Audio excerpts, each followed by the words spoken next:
سلام سلام زينات، واش راكم؟ ان شاء الله تكونوا كامل بخير وعلى خير. اليوم جيتكم بوصفه جديده، وصفه الجينواز تجيكم بزاف هايله، خفيفه هشيشه، وتجيكم اسفنجيه لجميع الاستعمالات، كيما تخدموا لي كيك ولا تخدموا بسكوي غولي، ولا حتى تستعملوها للحشو تاع الكفته ولا الحشو تاع الفواكه. تجيكم ما شاء الله. مكونات جد بسيطه، موجودين في اي بيت ولا في اي دار، غير 4 حبات تاع البيض، وانتم درتو جينواز بزاف هايله وبنينه. الناس الاول مره تشوف قناتي نقول لك مرحبا بك، نورتي القناه، ما تنسى لي الجيم والكومنتير والضغط على زر الاشتراك وتفعيل الجرس، وتبعي معايا لا فيديو حتى الاخر. لهنا بالنسبه للجينواز تاعنا واش راح نستعملو، انا عندي 4 حبات تاع بياض البيض، فصلتهم عن الصفار. اكيد درجه حراره المطبخ، درت لهم قريصه تاع الملح، وراح نطلع كل شيء بالباتور. بعد ما يطلع لي هذاك البياض البيض، راح نستعمل له 120 غرام تاع السكر. لكل حبه تاع البيض تستعملوا 30 غرام تاع السكر. بالملعقه طيح لكم 7 ملاعق تاع السكر اللي هي 120 غرام. نحكم هذاك السكر نضيفه تدريجيا عفوا لهذاك البيض، ونبقى نطلع فيه مليح حتى يولي لي كيما الميرينغ جوست. نحاول نذوبه مليح، لهنا كيما شفتوا انا السكر درتو على 2 فوعات. ولهنا بعد ما حسيت باللي هذاك البياض البيض طلع لي والسكر هذاك كامل اختفى وداب، راح نضيف هذاك الصفر تاع 4 حبات عظمات، نضيفهم غير بالحبه وندخل كيما راكم تشوفوا. حاولوا هذاك البياض البيض تطلعوه مليح، على قد ما تطلعوه مليح على قد ما الجينواز تاعكم تجيكم كراف هايله. كيما راكم تشوفوا غير نحس بلي هذيك الحبه ولا داك الصفر تاع البيض الاول اللي درتها دخلت مليح، نضيف الثانيه وهي رايحه حتى نكملهم كامل هذوك 4 حبيبات. كيما راكم تشوفوا بدون توقف هذاك الباتر. لهنا بالنسبه انا درتها فاني بذوق الفانيليا، درت لها مغرفه مليحه تاع لافاني، وضفت لها 120 غرام تاع الفارينه بالملعقه. راح تطيح لكم 7 ملاعق، يعني لكل ملعقه تطيح لكم 30 غرام. وبالنسبه للملاعق راح تطيح لكم اللي مع الناس ما عندهمش الميزان، طيح لكم 7 ملاعق تاع فارينه معمرين مليح. نغربل هذيك الفارينه غير بشويه، ونضيف على الخليط ونخلط بماغيز. كي نخلط بنفس الاتجاه، يعني كي ما راني ندور نبقى في هذاك نفس الاتجاه، يعني ماشي نبقى ندور هاك ومن بعد نعاود نولي على حسب اتجاه عقارب الساعه. كيما راكم تشوفوا حاولوا تخلطوا مليح من الفوق للتحت من الفوق للتحت. انا لهنا راني غير بالعقل برك راني مزربه لا فيديو. وحاولوا تخلطوا مليح باش هذه الفارينه كامل تطلع لكم، ماشي كي تجوا تقلبوها في سنيوه تلقاو كتله تاع فارينه محطوطه من تحت في هذاك الاناء. نورمالمون الطريقه راهي موضحه، تجيكم جينواز بزاف هايله. الا تبعتوا هذه المراحل راح تنجحوا فيها وما تجيكمش تتكسر. الا استحقيتوها روري ما تجيكمش كامل تتكسر. ولا جاتكم الا حبيتوها تانيك للجينواز فانيك ما تجيكمش تتفتت، وتجيكم هذيك الجينواز البنينه الخفيفه اللي ما تحسولهاش كامل كي تكونوا تاكلوا فيها. فوالا شوفوا لهنا بعد ما لقيت باللي كاينه كتله تاع الفارينه، راني عاودت خلطتها هكايا غير خفيفه خفيف.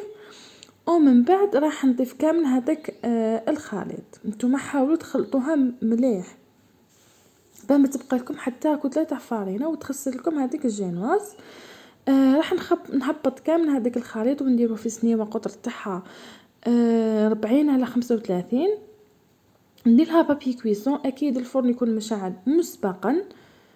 انا نشعلها دائما 10 دقائق من قبل باش لاجينواز تاعي تجيني خفيفه، ما تنشفليش وما تيبسليش وتجيني شغل نحسها مشربه وهي كامل ماشي مشربه. فوالا نمشي كامل هذا الخليط راح يجيكم كامل متساوي، تجيكم كامل طالعه ما راحش تجيكم جهه طالعه على جهه ولا تجيكم جهه يابسه، مستحيل. برك عارفوا كيفاش تمشوها بالتساوي باش تجيكم كامل على سمك واحد. بالنسبه للناس اللي حبوا يديروها بذوق الشوكولا، تستبدل ملعقه تنحي ملعقه فارينه وديرها ملعقه تاع كاكاو. لهنا اكيد بعد ما راح نكمل نهبط كامل هذيك العجينه تاعي. راح نسوي السطح مليح كما قلت لكم باش يجيني كامل السطح متساوي وما تجينيش تانيك جهه طالعه على جهه. استعملت هذا السباتول تعاون بزاف وزيدوا خبطوا خبطه واحده باه تجيكم القهوه متجانس. وكاين هذيك العفسه تاع اللي تقدروا ديروا كيردون وتدنوا هكايا غير بالخيط راح يجيكم فانيك متساوي. ندخلها طيب 7 دقايق من التحت راح تديكم 7 دقايق من التحت. وقسمة تحمر لكم غير شويه من الفوق ما تخلوهاش بزاف يعني مش راح نقدر نعطيكم بالدقائق. نتوما من التحت تقدر تديكم من 7 دقايق حتى 10 دقايق يعني كل واحد والفرن تاعو. كاين اللي سخون بزاف كاين اللي ماشي سخون كاين اللي قاوي كاين اللي ماشي قاوي كل واحد والفرن تاعو. تدخلوها ما تحلوش كامل عليها حتى تشوفوا هذيك الريحه تاع الكاطو البنينه ولا تاع بسكوي هكا تشموا هذيك ريحه لافاني. قلت لكم كي تلحق ال7 دقايق بداو تعسوا فيها. كاين اللي تديروا 7 كاين اللي تديروا اكثر. لهنا بعد ما طابت لي من تحت شعلت عليها غير شويه من الفوق قسمه حمارت لي وطفيت عليها وخرجت لي بهذا اللون الشباب. ومام الريحه تولي تنفنف في الدار تجيكم بزاف بنينه هايله خفيفه. جربوها واكيد ما راحش تندموا.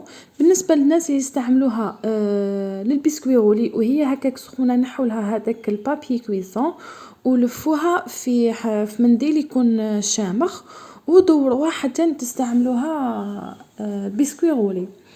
والناس اللي يحبوا يستعملوا غير المعجون وهي هكا سخونه روليوها راح تجيكم بزاف هايله. والناس اكيد راح نستعملوها للكيكات ما راحش تستعملوها في هذاك نفس النهار الاول. خلوها حتى تبات ولا حتى تبرد مليح حتى تولي 3 سوايع ولا 4 سوايع باش تقدروا تخدموا بها وتجيكم الطوع. لهنا هذه الفيديو كانت تكمله تاع الفيديو اللي درتها لكم تاع كيكه الرساله المخفيه.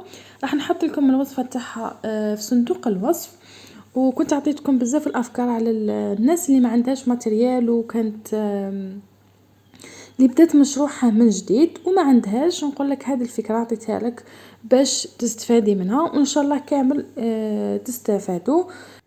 وإلا لاحظتوا باللي الجنواز تاعنا ما درت له ولا قطره تاع الزيت هكا باش ما تجيناش هذيك لاغيغ كل عيانه اللي تبقى في الجنواز كي تطول. سيرتو كي تستعملوها للحشو تاع الكفته ولا الفاكهه تبقى لكم مده طويله وهي بنينه.